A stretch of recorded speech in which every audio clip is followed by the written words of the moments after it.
So biggest reason then why people lose their focus is because of stress. Living in stress is living in survival. And stress is when your brain and body are knocked out of homeostasis. The stress response is what the body innately does to return itself back to normal.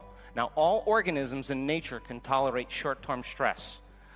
The deer is being chased by a pack of coyotes. The moment the deer sees the threat or the danger in her outer environment, she switches on a nervous system called the sympathetic nervous system. And the sympathetic nervous system is going to mobilize 100% of the body's resources and vital energy to survive in that environment. It's not going to go 50%, it's not going to go 30%, it's going to go 100%. So then when you begin to turn on that stress reaction, the body and the brain get an arousal of energy, a rush of adrenaline, and the rush of adrenaline wakes the brain and body up. And people become addicted to this rush of adrenaline, and now they need the people and the problems in their lives to reaffirm their addiction to this emotion. They need the bad job. They need the bad relationship. They need the difficult situation in their life because it makes them feel something. That means then they become addicted to the life they don't even like. So check it out. The moment you perceive a threat in your outer environment, you turn on that nervous system called the fight or flight nervous system. There's a pattern recognition in your thinking brain, that yellow part of the brain, that signals another part of the brain, that's where the sympathetic nervous system is, to begin to change your internal environment. The signal goes all the way down to the witless adrenal glands, and all of a sudden there's a release of adrenaline. And the release of adrenaline now causes very strong physiological changes in the brain and body. Pupils dilate, you got to see better. Salivary juices shut off, not a time to eat lunch. Heart rate increases, respiratory rate increases, and blood is sent to the extremities. And now the body is prepared to do battle, to run, to fight, or to hide. How many people understand? You've felt this, yes? And in that state, you're in survival. But what if it isn't a lion? What if it's your mother-in-law? And now you're reacting to the same conditions in your environment because you've had some past experiences with your mother-in-law. What was once highly adaptive becomes very maladaptive. Because when you turn on the stress response and you can't turn it off, now you're headed for disease. Because no organism in nature can live in emergency mode for an extended period of time. How many people are with me? Does that make sense? And people spend 70% of their time then reacting to something in their life just to reaffirm those emotions. Well, check it out. Because of the size of the human neocortex, we can think about our problems, and we can turn on the stress response just by thought alone. You know what that means? If those hormones of stress are addictive, and you can turn on the stress response just by thought alone, people become addicted to their own thoughts. And if it's a scientific fact that the long-term effects of the hormones of stress push the genetic buttons and create disease, and you can turn on that stress response just by thought alone, that means that your thoughts can literally make you sick. Begs the question then, if your thoughts could make you sick, is it possible then that your thoughts can make you well? So we took a group of people, 120 people, just like you, and we had them trade emotions like anger, fear, hostility, aggression, competition, jealousy, envy, all those survival emotions, depression, hopelessness, powerlessness, just for an elevated emotion like gratitude, a heart-centered emotion. And we had heart rate monitors on them to make sure that they were feeling those emotions. We measured their cortisol levels at the beginning of 4 days. We measured another chemical called IgA, immunoglobulin A, your body's primary defense against bacteria and virus. It's better than any flu shot. It is your body's natural flu shot, and it works better than a flu shot. As stress hormones go up, guess what happens to IgA? Goes down. If you're mobilizing all this energy for some threat in your outer environment, there's no energy in your inner environment for growth.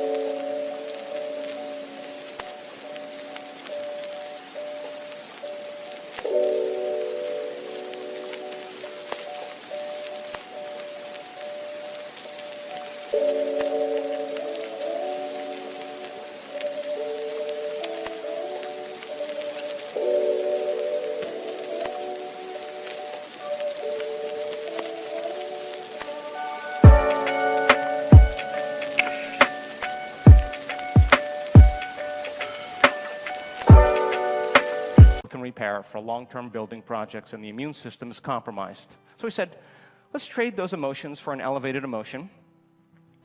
We'll have you do this just 10 minutes a day, 3 times a day for 3 days. And then we're going to measure your IgA levels and your cortisol levels. People's cortisol levels went down about 17%. That's pretty good. But their IgA levels went up 50%. Now, if a pharmaceutical company found a drug that was strengthening your immune system by 50%, it would be on every television commercial. And yet, your nervous system is the greatest pharmacist there is.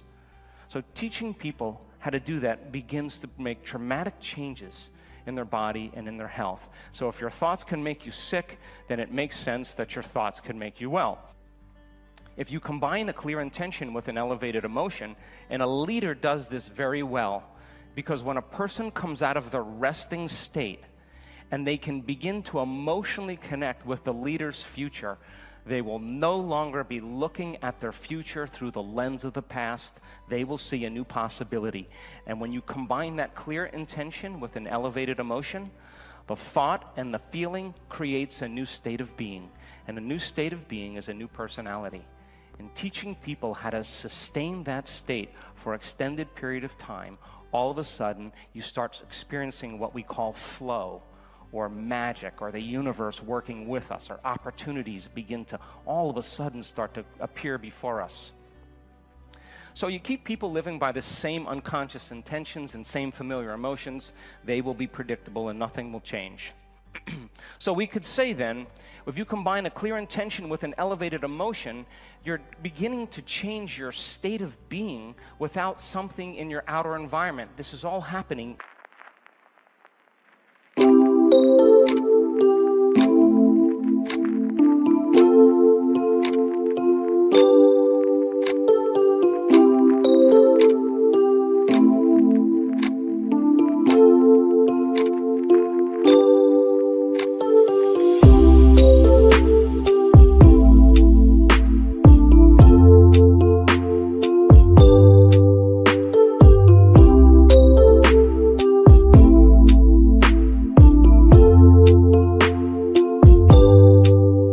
Environment.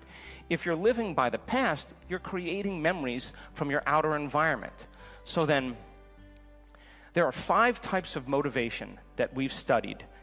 The highest form of motivation is called duty motivation, purpose motivation, or what we call mission motivation. It is a vision that's bigger than you. And the bigger the vision that is more inclusive, the more selfless it is, the more a person will be inspired. That is the highest form of motivation. Transforming individuals in order to transform the world or the culture is my mission. I live by that every day. It gets me up in the morning. I can travel for 3 weeks at a time. I don't mind doing it. I come home for 4 or 5 days and I leave for 3 weeks again. That's my life because I'm mission motivated. The next form of motivation is called personal conviction motivation, self-starter motivation, or what we call entrepreneurial motivation.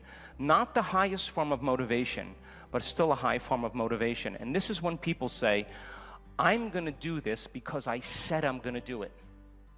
But people who have a mission motivation naturally have personal conviction. It falls right in line. The next form of motivation is called ethics motivation or morality-based motivation. This is good and bad, right and wrong, positive and negative. This is polarized. When the person is bad, they want to be good. When they're good, they want to be bad. And it's not a very high form of motivation, but a person who has mission motivation or purpose motivation, who has personal conviction aligning with it, they have a sense of ethics and morality. It just kind of falls into place.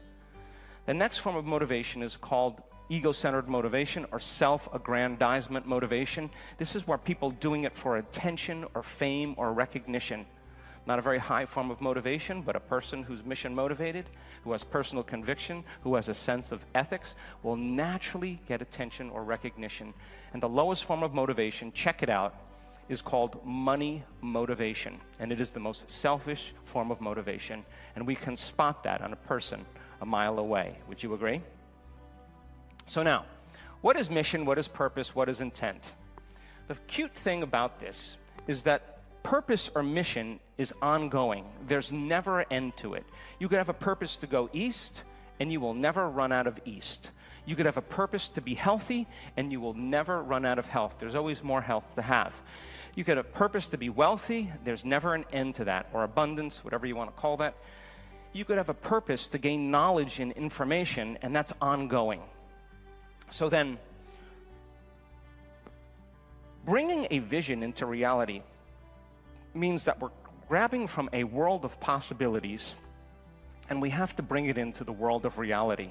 That it starts with a thought, and when it ultimately manifests, it manifests as matter.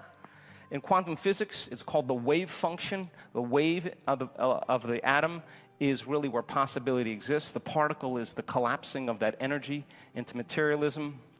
The immaterial to the material, or we could say from a world beyond the senses to a world of the senses. So then, if you have a vision or a purpose, then the next thing to do is to set up goals in alignment with your purpose or your vision. And goals then help us to stay on purpose. And the more you are on purpose, the easier it is for you to maintain your goals. Now, living in a state of creation, there will always be homeostasis. There will be expansion. We've actually measured the electromagnetic field around people's bodies. When they start feeling gratitude, there's an expansion of energy.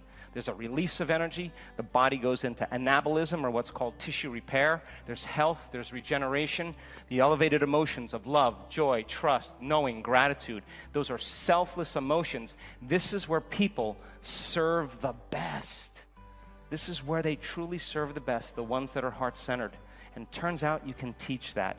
And we have research to show that whether you're young, whether you're old, whether you're sick, whether you're healthy, whether you're a vegetarian, whether you're not, whether you're successful, whether you're poor, it doesn't matter. You can teach a person how to create this type of coherence. Now, when a person's in a state of creation, they have no attention on their body. They have no attention on their environment. They don't even be thinking about time. They're transcendent of their identity. That is the moment now, that transcendental moment where they're in the creative state. And living in creation is when you forget about yourself. That is the moment you're truly creating.